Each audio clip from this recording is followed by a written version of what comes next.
Well, good evening, friends, and thanks again for tuning in to Raising Expectations this Monday night, which is your show. Talks about, and I got that special eye again, talks about what God's doing in the lives of people all around the world and the people that we know here in our country and the people that we've known in different states and all over the place, as the song goes. We are excited to be able to share with you things and then to have you talk about them like you do and get back to us because we love to hear what you think about them. During the program tonight, on the different venues that we are on, the different areas that you can find us, you go ahead and feel free to leave a message if you like. Some of the messages are great, but there's room for more if you want to send them in. And then when we look back through them, we'll be able to correspond and work with you and talk to you and kind of share some of your excitement and things that you've shared about in some of those text messages. So we'd look forward to that very much. We'd love to count you as family. You all know we're born again believers. We believe that Jesus died from the cross for our sins and he rose from the dead and he's coming again.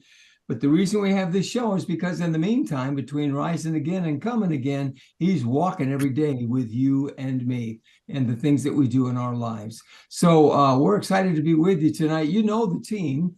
I'm quickly, just so you'll get a chance to remember in case it's your first time, we have on the West Coast, we have Dr. Paul Hall, who's in Lompoc, California, which is near Santa Barbara. Paul and I have been friends 50 years. Paul's a retired pastor. He's a Bible scholar. He's a professor. He's a counselor. Shoot, I could go on, but Paul's been a brother and a good friend of mine. And for 50, I think he said 55 years. It's been a real long time. So what we're going to do tonight is we're going to start on the West Coast, and that's Paul. And Paul's also our scribe.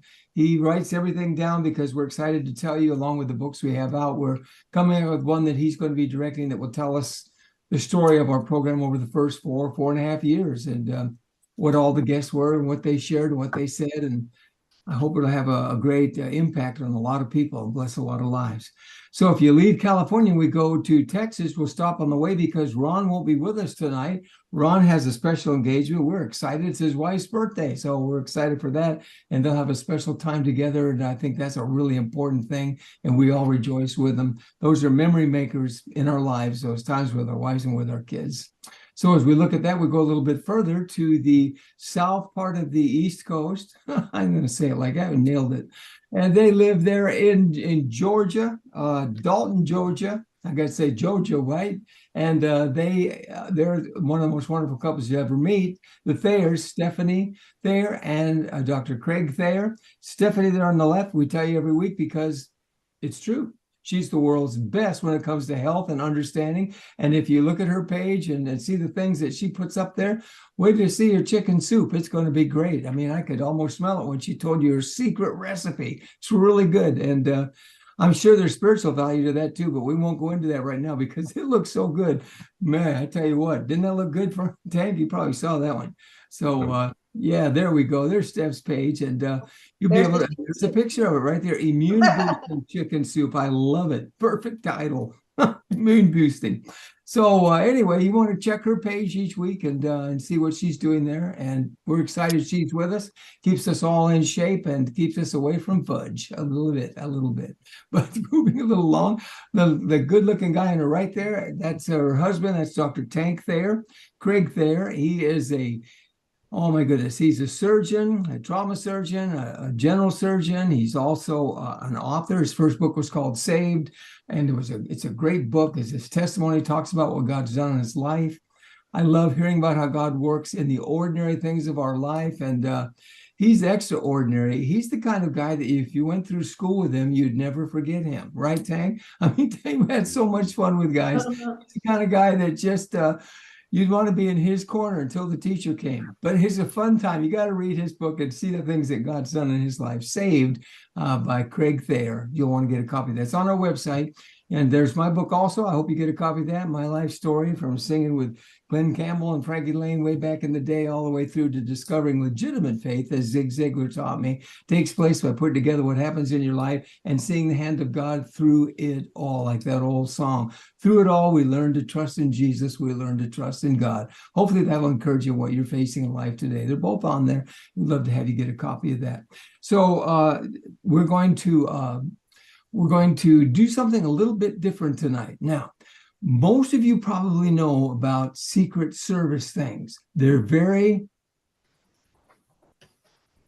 right? Sometimes you get called to do things that you don't know until the very. And our special guest tonight, when our engineer TJ called to check on a couple of things, we don't know, but whoever she is protecting and taking care of, she can't get away yet, and she couldn't wait to be with you. So we're going to bring her back in March for you, and make sure she gets to share this story with you. And we were looking at each other because we got the four of us here, and all of a sudden we had a couple of thoughts, and then Stephanie had a great thought. You might remember, Tank went to Uganda as a doctor, a surgeon, a mission, a bringer of the word, a bringer of the word, the truth, and the light through Jesus Christ.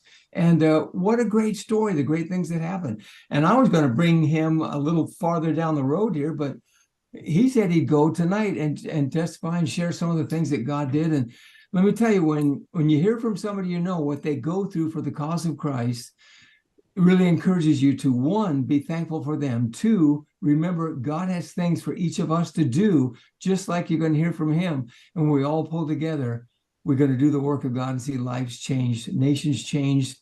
And our friend over there in Laban, Barry Ishma, got a note from him again today, sharing about Tank, their school. They put the school and everything up, and the church and the mission, and they have their first uniforms for all their kids. First time they've ever had that.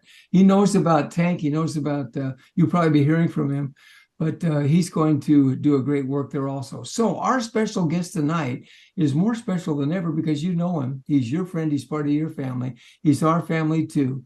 And as I often say, to a great wife and a great marriage, Stephanie did a great job working on him because he came out so good. Very, very good, Lord. Tank, would you bless us and tell us about your trip to Uganda? And I'm going to turn this over to you. We can't wait to hear about it. You bet. Appreciate the opportunity. So, Amen. for those who don't know where Uganda is, it's part of Africa, and north of it is Sudan, which is still a tribal community and still under warfare. They have probably the richest land in the world, and they can't produce anything because they're to the left, or that'd be west, is the Congo. To the right is Kenya, and below, kind of more west, is Rwanda, which is there's a very popular book that's been written about its transformation in history, and what it went through to do that. So, and I forget the name of the book, but um, they came out of poverty, witchcraft, uh, voodoo, and really are an amazing country. But Uganda's just north of that, and it's just amazing country. They're mostly Christian. Interestingly, about every 3 miles on the major roads that are paved, uh, there's a mosque being built. So the Muslim nation is trying to kind of move in, get people to go to the mosque, learn their religion, and eventually they're starting to work on schools so that they can influence the kids, which is, I think it's one of Orwell's books, or actually, I think it was also Hitler's book on Mein Kampf, how he influenced kids to get into the Nazi Germany mindset. So, but that said, I went October 10th or 20th and came back October 30th. I knew that the country would not allow me to use my hands as a surgeon, so I was going as a regular doc. I was going to see in two clinics people. The first one was in a church. The second one was in an actual clinic that was being built by the group that was helping us go, which was World Health. It's a world organization, but they do a ton of medical mission or mission trips. It doesn't all have to be medical. But yeah, so if you're ever curious about going on one, that would be a group that I think is well vetted to use the money well for the right purpose and to get you to help people. So the first clinic, I think we saw So we get there about 8, we set up, we start seeing people probably about 8:30, 9 o'clock. And we probably saw almost 2,000 people. Now there were local docs that were there with us. So that was great because one, if you saw something that did need surgery, like a hernia or something else, they knew how to refer it. Now, the medical system is social, so everybody's supposed to get care, but that's not really the case. So the big hospitals are overwhelmed, and just with general medical stuff, not COVID anymore. It is a land that has experienced HIV and AIDS, which is interesting. I think I diagnosed malaria is another very popular disease.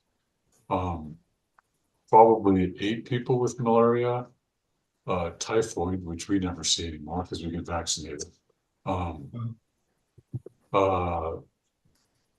Probably about 6 of those. And then I think the most compelling person I saw that day was this lady who looked like she was probably in her late 30s. And they fill out a form that has their symptoms, complaints. She had about 6 of them. But the biggest one was that when she'd walk about 10 feet, her heart rate would jump up. And she didn't know why. And it was scaring her. And then as I sat there, she had 3 kids with her. She was dressed in a purple gold, beautiful satin dress with puffy shoulder sleeves. She looked like a princess. I mean, it was that royal color, and so I just started asking her questions about how she got rapid heart rate. Was she going up a hill? Is she short of breath? Just general medical stuff. And then she had long sleeves. I kind of looked at her hands and I said, something's different. And then I looked at her form, and in the upper right-hand corner, it had HIV. And I asked her, do you have HIV? And she said, yes, I do. And I said, have you been treated? And she brought out a box that was old of what she'd taken in 2020 and hadn't been on it since. HIV never goes away. Magic Johnson has HIV. He's on medication. If he goes off, he dies. So it's same with this lady. So I started asking her about her children. She has 8 children, a husband that died from HIV. And I think she has 1 family member, an uncle that helps. She can only get 3 kids to school at a time. She can only feed 3 kids at a time. She doesn't even feed herself. So I asked her to pull her sleeve back, and she was so thin you could see the bones in her forearm. Oh my! I said, how much weight have you lost in the last month? And she said, probably 30 pounds. Oh. So I sat there as a surgeon, so humbled, because I had nothing personally as a surgeon to offer for even medically, other than knowing that this is a totally impoverished country, it's third world,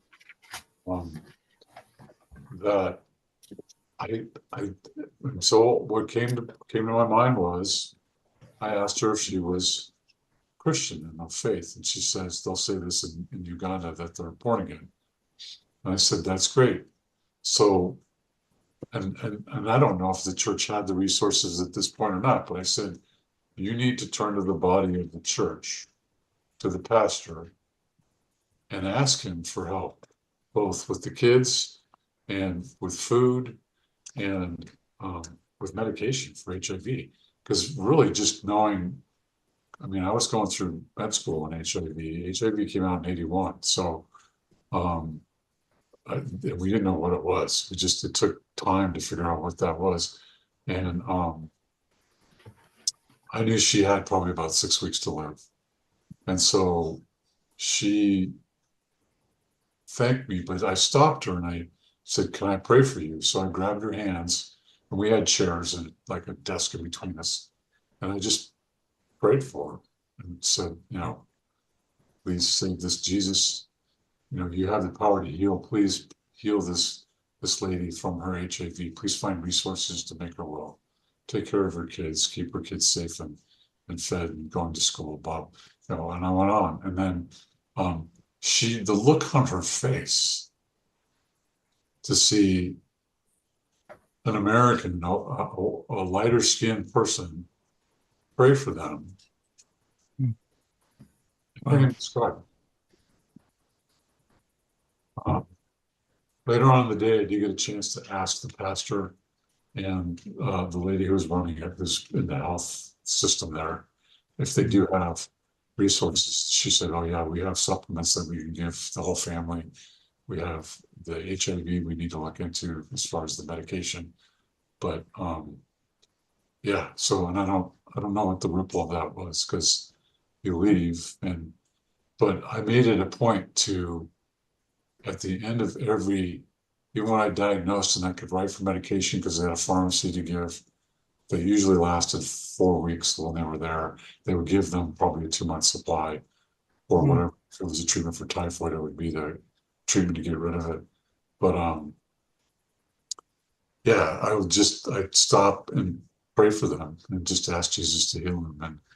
And again, who knows what the ripple is? It's like, I'll probably never know because. Yeah.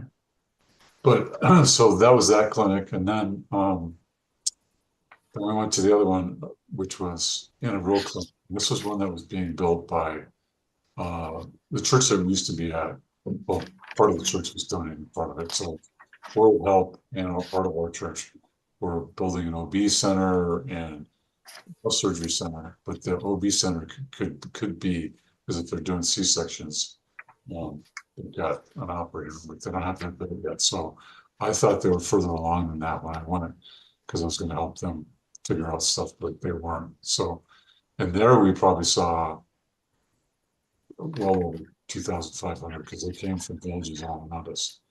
And yeah, just humbling. I mean, it's interesting. Like all the guys would have back pain because I go, well, what do you do for a living? They'd be like, oh, well, I'm, lifting all these things, and I go, it's why you got back pain.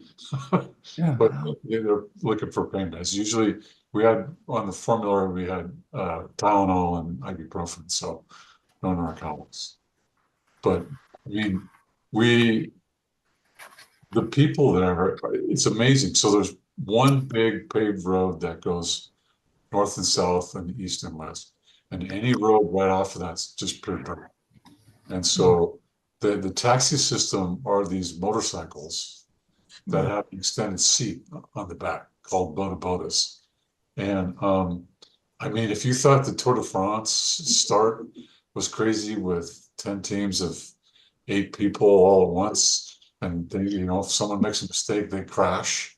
I mean, there's no street lights, there's no red, green, any colors light anywhere in the major city of Kampala, which is their capital. There's no lights. They go. It's just first come, first serve, and if you're smaller than what's next to you, you watch out for yourself.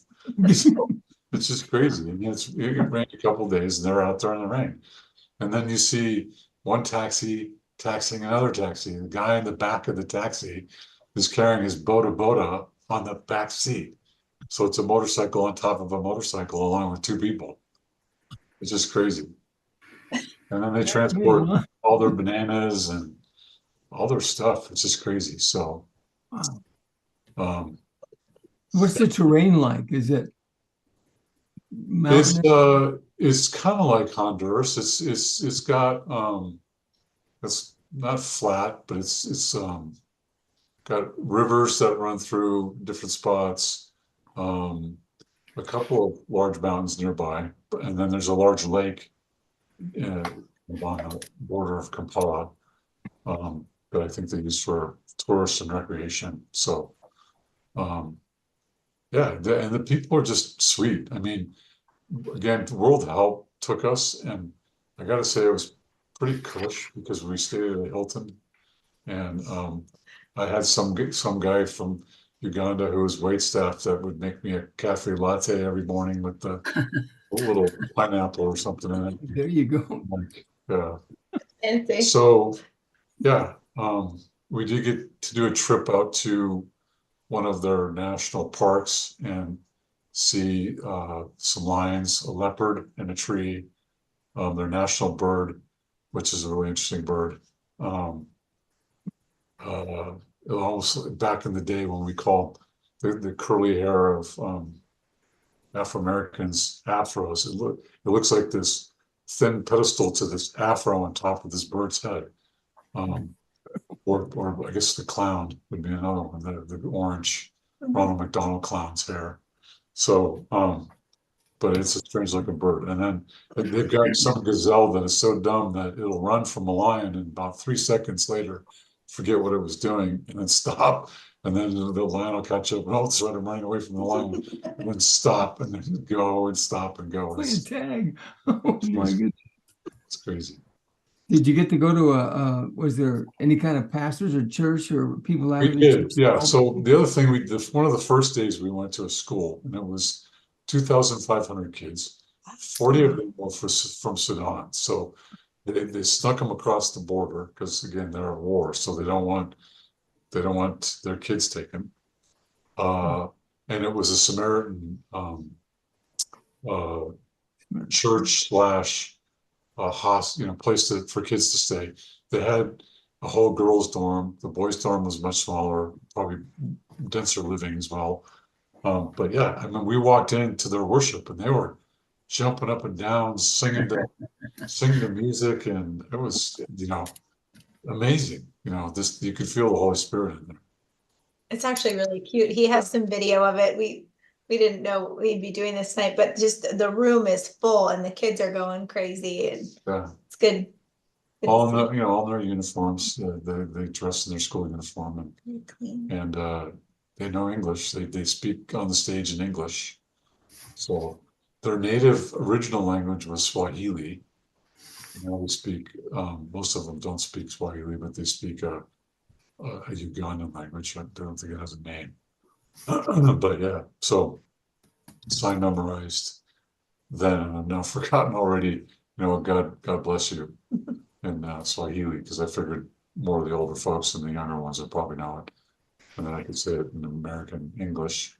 But here was the other profound thing. So we broke out into a men's group, and there was probably 50 Ugandan men from 18 to probably 60 in the group. And there were 3 of us. One was a finance guy, Joe. Matt, who is the VP of IT security. Don't say where. Yeah, I won't say where. For healthcare. Healthcare, yeah. Oh, healthcare. Okay. Secret agent. And Matt ran the trip. So it was the 3 of us. And they asked, we're here from America. Do you guys have questions? And so the first question asked was, it seems like America is run by Satan. I'm like, I came from California.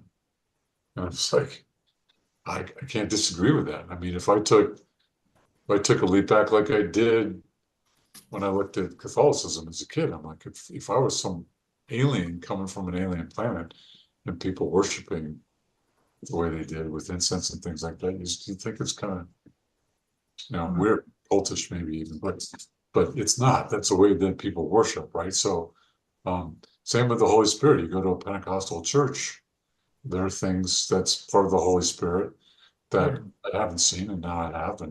Or like when we went to Haiti, you see voodoo. Yeah.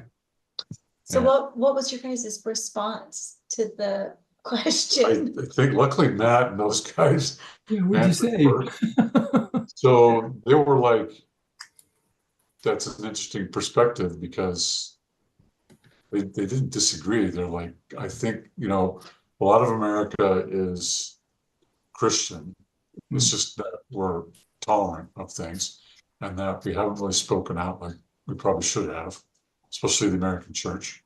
And we need to, because it's changing. look what's going on in the world and those things. So, and obviously this was around, so it was October. When was the Hamas attack? October 7th. October 7. Yeah, so it was So pretty recent. just Yeah. after. So that's where I commented was, I mean, look, I think Satan is alive and well in this world. And I think that could be fairly well evident from what happened in the Gaza Strip and what's going on with Israel. So because that's not normal human behavior.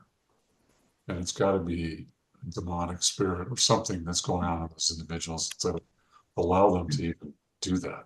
Because I don't know how you separate yourself, right? So and I was saying that, I think I can't argue with what you're saying. I think that, we need to be stronger in our faith, bring 100% truth, but at the same time, be empathetic and understand that whatever we're talking about, we're all people, all bleed the same.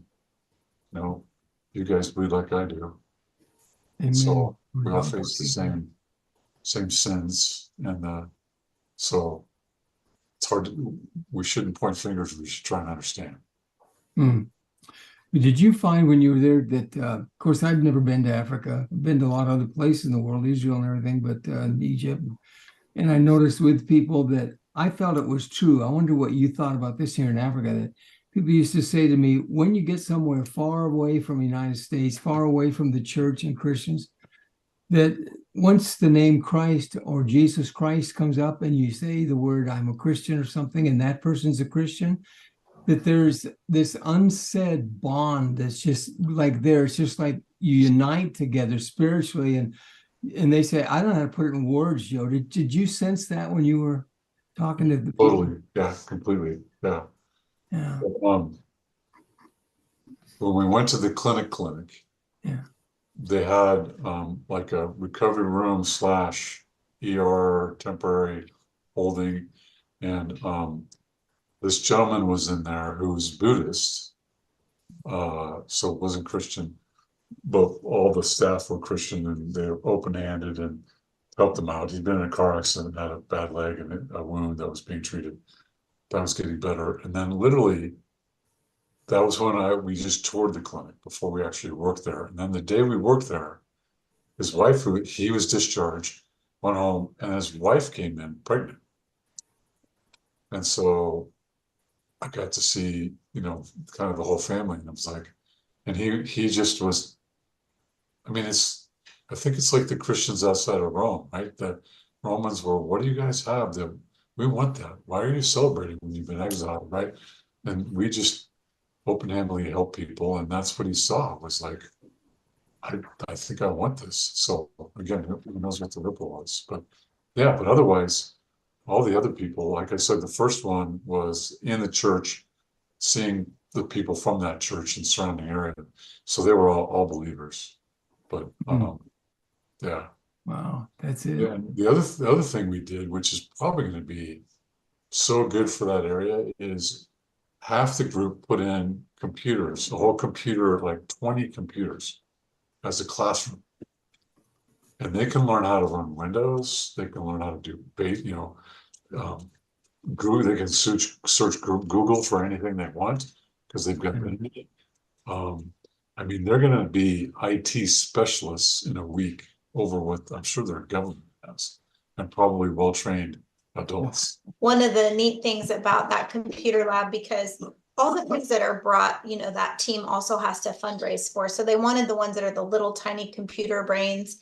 And one of the guys that attends the church, he works at Intel, which is huge in the area that we moved from.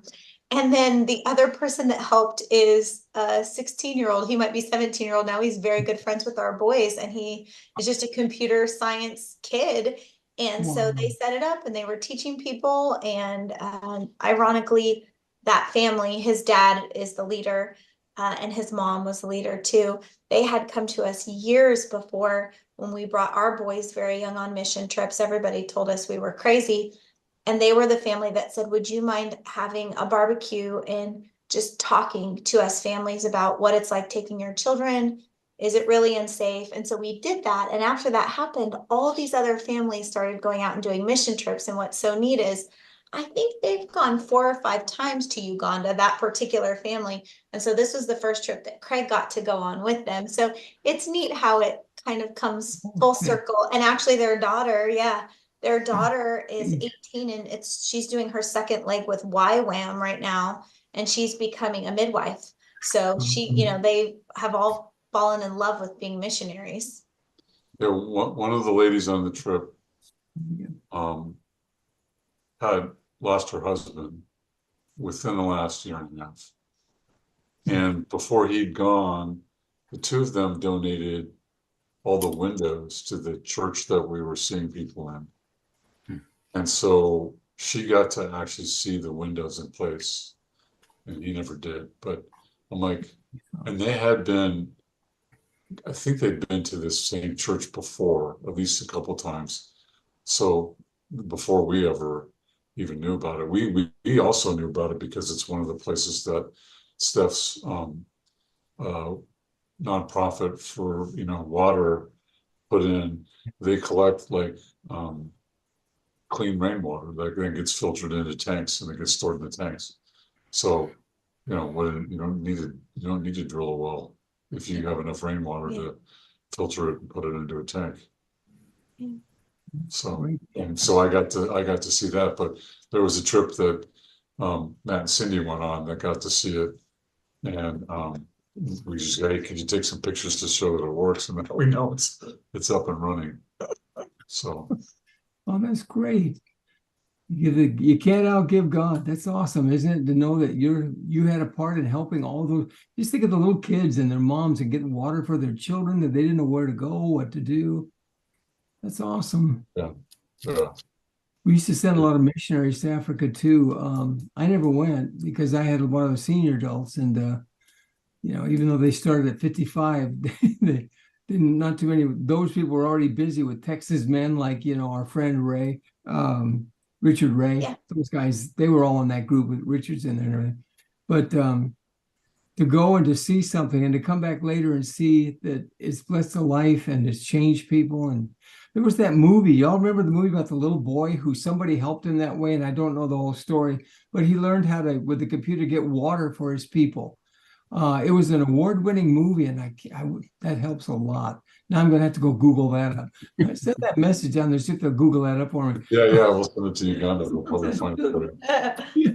Little boy. He was only 11 years old, and he figured the whole thing out, and the people put together, and the whole community had fresh water thanks to this little boy. And one church or one group had got stuff to him to help him. Yeah. So that's incredible. It's talking to the people listening, you need to do it. You need to try it. But you can do mission work at home too. I mean, some major city next to you, I'm sure there's homeless that could use health bags, things with washcloths, toothpaste, toothbrushes, that kind of stuff. A little bit of food that they can eat. Remember, they don't have teeth, so apples are not doable. But but I mean, the feeling you get when you're there, and I'll tell you that I don't sleep on planes, and so it was an over 24-hour trip. So because he's tall. I was awake the whole time.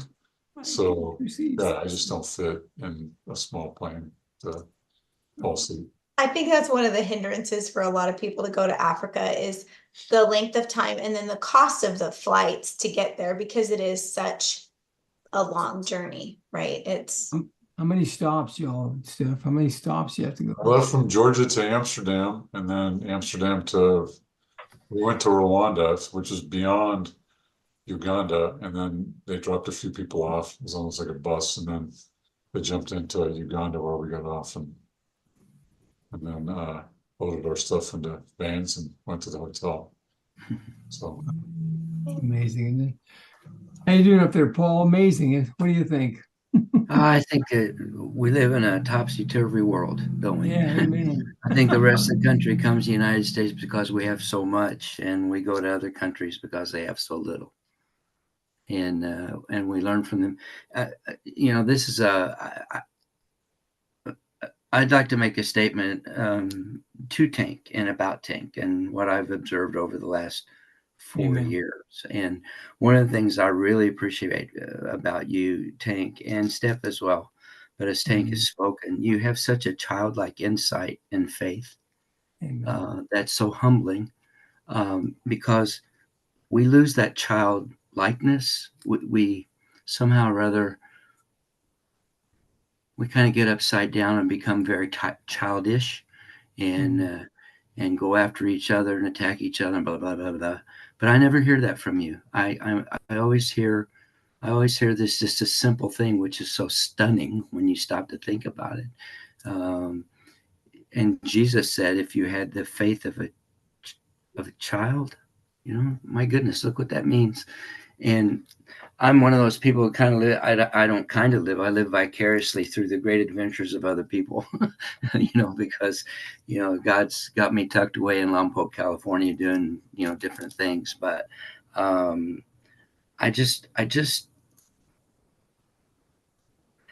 know that when I see your heart, Steph, you as well, when your hearts are moved because of what you've experienced, it's a genuine move of the Spirit. It's not something made up for a radio podcast. It's just genuine. And I think that's what people relate to. Mungu Aku Bariki, which is Swahili for God bless you. So I just, that is all that. Just be blessed. Just be blessed. And thanks for blessing so many with just your simple childlike faith. I wish the American church could grab that again, and hold on to that. So that's kind of my insight. Great adventures. I mean, my goodness. The question to you, I know that impacts you. Would you consider it to be a long-term impact? I mean, does something kind of fundamentally, is it undergirded or something you see? I mean, it's not something you just see and say, oh, that's exciting, walk away and, blah, blah, blah. You walk away changed. I walk away changed every time. And then the great thing is that Steph makes collages of the trip from the photos, and I put them up in my office or the hallway. And so it does two things. One is it reminds me to be humble and where I am and who I am and what I'm blessed to do. And then second or third, is it opens the door. So people will ask, what's that? What's it about? And then if they're Christian, they go, oh yeah, I want to do that. And it opens the door for me to have a discussion about Christianity, those things. And thank you, Paul, for what you said. Steph would say that I stopped growing at the age of 12. So, it's just me. Yeah. Only responsible where he has to be, Yeah. And as just a technical question, why were you not approved to be a surgeon? Why just a physician? They don't trust anybody else. And the reality is, there's parts of the country that are still what they call old school. Because when I talked to the doctor that was going to help run this, I said, yeah, I'm old school, meaning I was trained from head to toe versus the general surgeons now are trained more focused about, abdomen, maybe trauma, no vascular, no thoracic, a little bit of oncology, but not the whole breadth. I'm like a family practice doc of surgery. So, a dying breed, so to speak. And God put me through residency at the perfect time. The first 3 years was all open, so big incisions and a lot of pain. And then the second half of 3 years with the laparoscope and putting the camera in instead of and minimal invasive surgery, MIS stuff. So why wouldn't they let you? So that said, they just don't, there's no way that they could trust the credentialing, you are who you say you are. So my tack was hope that one labor and delivery C-section room was further along, and then I could come and possibly teach. Because I think that was the route that I had a discussion with our doc was, if you come as like a professor or knowledgeable, then you'll gain authority and then be able to Okay. do stuff for Yeah. real.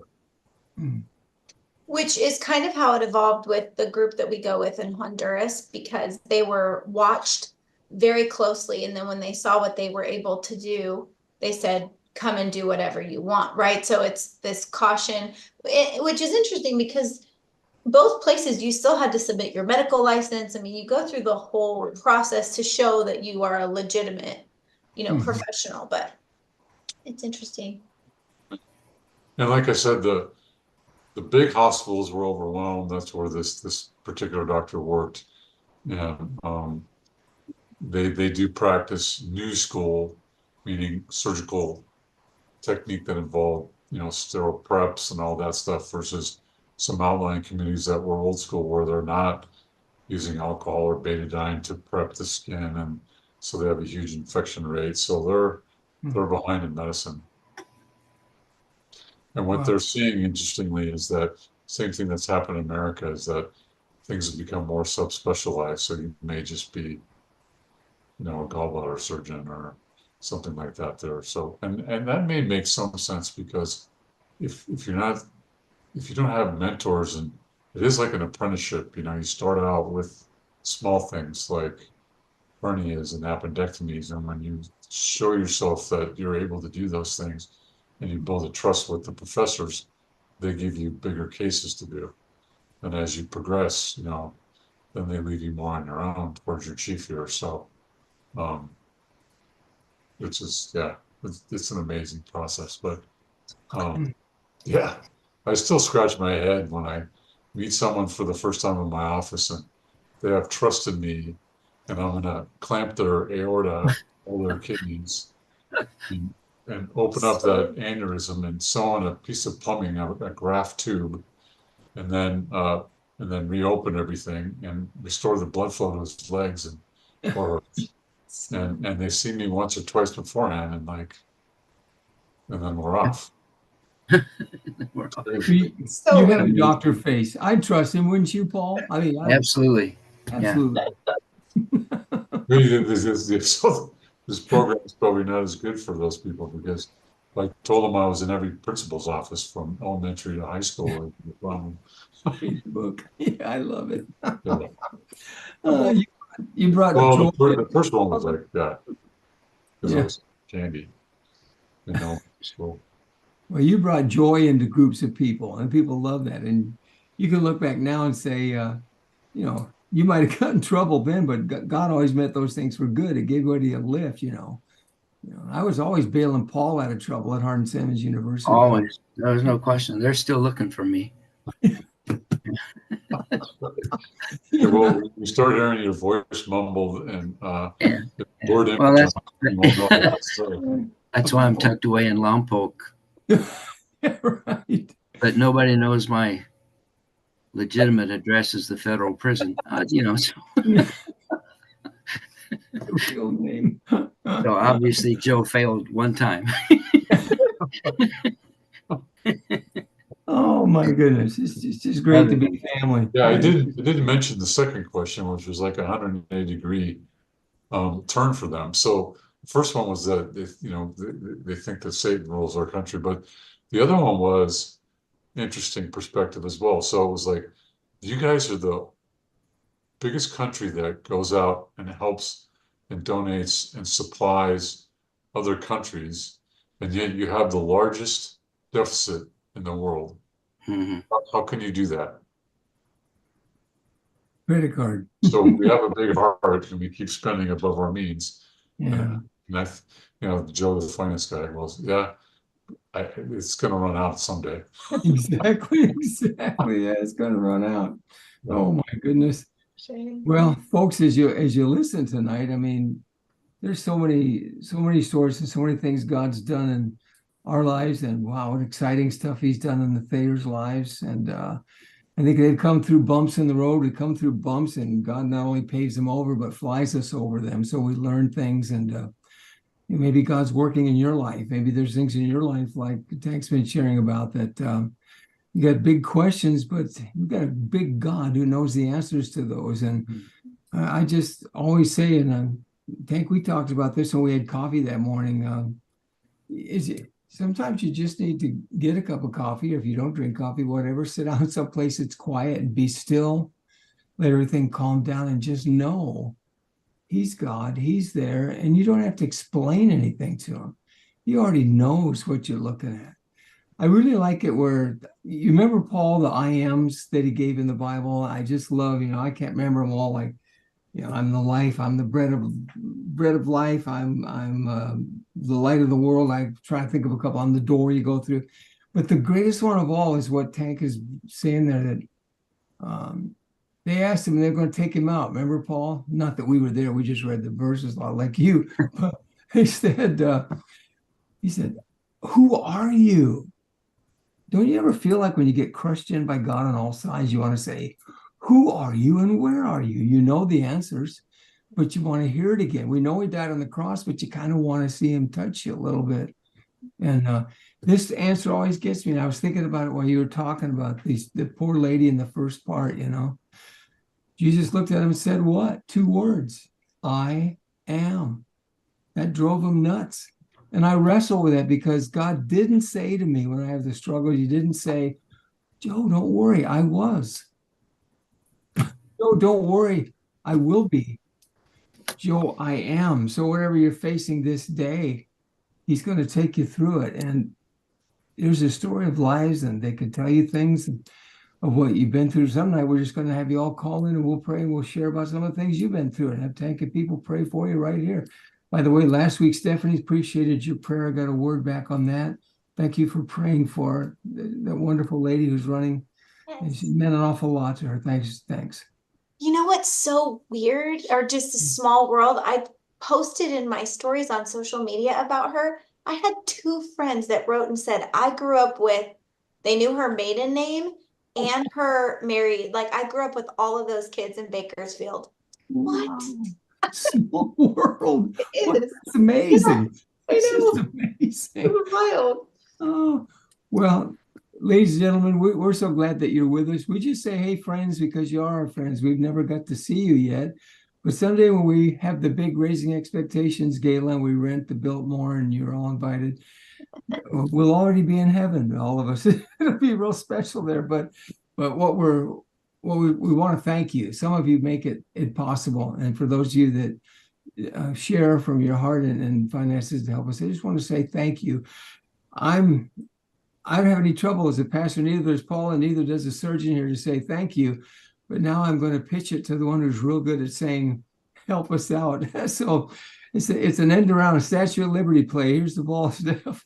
Listen, I don't know how Craig got away with not doing this, but I understand Paul and Joe. One of the not so fun parts of being a pastor is that they have to ask for income. And honestly, it's kind of ridiculous that they have to ask for income, because that is biblical. When you go to the dwelling place, when you are fed, it's something that we should be doing, right? We should be eager to do it. I was actually just reading about the tabernacle being made and them asking for donations. And the main craftsman came back and said, we have more than enough. So how wonderful would that be to have more than enough, you guys? And the reality is, as believers, we do have more than enough. If we actually give our first fruits that we're called, we would solve all of these problems. I mean, it's kind of astounding if you look at the numbers. So with that said, I want to encourage you to go to bbsradio.com/raising expectations. That's where you can find all the details about us, the show, the books, all of those fun things, how to listen, the recordings. But at the top, we have the donation button and we have QR codes. So depending on your technological abilities, you can use either one of those. You can also at the top just reach out to Joe directly if you want to give it another way. We really appreciate that because it does take work. We have this amazing tech team that we are so grateful for. TJ makes all the magic happen for us in the background. There's a lot of things that go on that you don't know about if you've never had to do a show, right? So we just appreciate you. We appreciate you coming and spending your latte money with the pineapple on it on the show and making your latte at home. So there's all the goodies. There's past shows. There's information about each of the co-hosts and Ron, who we missed tonight. And then I think the books. Yeah. So there's Pastor Joe's book. There's Craig's book. And we're just thankful that you come and spend some time with us. We We love and appreciate you guys. Very, very much. Very, very much. Hey, Joe, the name of the movie that you talked about is The Boy Who Harnessed the Wind. That's it. That's it, Paul. That's it. Thank you. You're welcome. That's it. That's The Boy it. Who Harnessed the Wind. The Boy Who Harnessed the Wind. Thank you, brother. Thanks. That was it. Pretty moving story. Oh, Yeah. Greg, thanks for sharing that, a little bit of that special time that God sent you there to minister to. And thanks for ministering to me tonight. I really appreciate hearing those things. And Paul and Steph, thanks again for sharing for us and helping us. And she's been doing some great stuff, getting the word out to folks. And so we're just excited. And our prayer is always that God meets you, each and every one of you listening tonight. I've got my phone coming up here, and there's a thing coming up reacting to your show, reacting to Raising Expectations. We pray that God meets you at the deepest points of your needs, where only you and He know what they are, and only He and you in cooperation can get them taken care of. So that's our prayer for you tonight. We love you and we appreciate you. And that goes for you too, TJ, if you're listening. Like she said, taking care of all these things for us all the time. You're a great young man. We love and appreciate you. And we love BBS radio and TV. It's great what they do for us. So anybody have anything they want to close off with? We've got like 1 minute there. Just love all you guys. I do actually. Every day that he was gone, I would get these notes. Every time I turn around, your husband is praying, which is, he's not usually an outward prayer person. And so I love that God might put you in positions where you're not going to be able to use those easy go-to gifts that you know you have. But maybe he's going to stretch you and ask you to use another gift that you do have that maybe you're not as comfortable with, right? And you can do that in your home. You can do that in your neighborhood. It doesn't have to be in Uganda, but I loved hearing that about you because I know it was pushing your comfort zone. Yes. God always uses both of you, huh, Paul? Uses them all the time. You bless our lives. We go back a long way. And we're blessed by both of you. And Ron, too, bless his heart. I hope he's having a great time with his wife tonight. Very, very special birthday. It's always a neat thing. All right, ladies and gentlemen, thanks for tuning in. And anybody have anything they want to say on the exit? Okay. All right. Well, we'll look forward to seeing you same time and same station next week, BBS Radio Television, and look us up on there. And make sure you look up Steph's web and get this out together. And what's the name again, real quick? Of what? Of your website.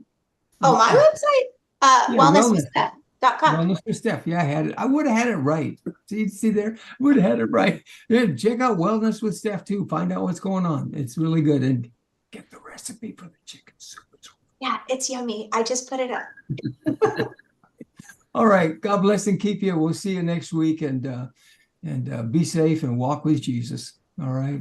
See you next week. Bless. Bye-bye. Bye. Friends, thanks for joining us on this week's program of Raising Expectations. We profoundly hope you found it engaging and at times humorous, but most of all, uplifting, so that we may, with you, one topic at a time each week, become more encouraged to move forward to an exciting future in, as we always say, this thing called life in America today. So let not your hearts be troubled, your family, finances, faith, freedom. It can be a great future as we talk, listen, respect, and pull together. Please let me hear from you. You can reach me at 972-922-8556. That's 972-922-8556, or Joe Schofield on Facebook or LinkedIn. It'd be a pleasure to know you, and we hope you'll listen in again next week on the BBS Radio Network.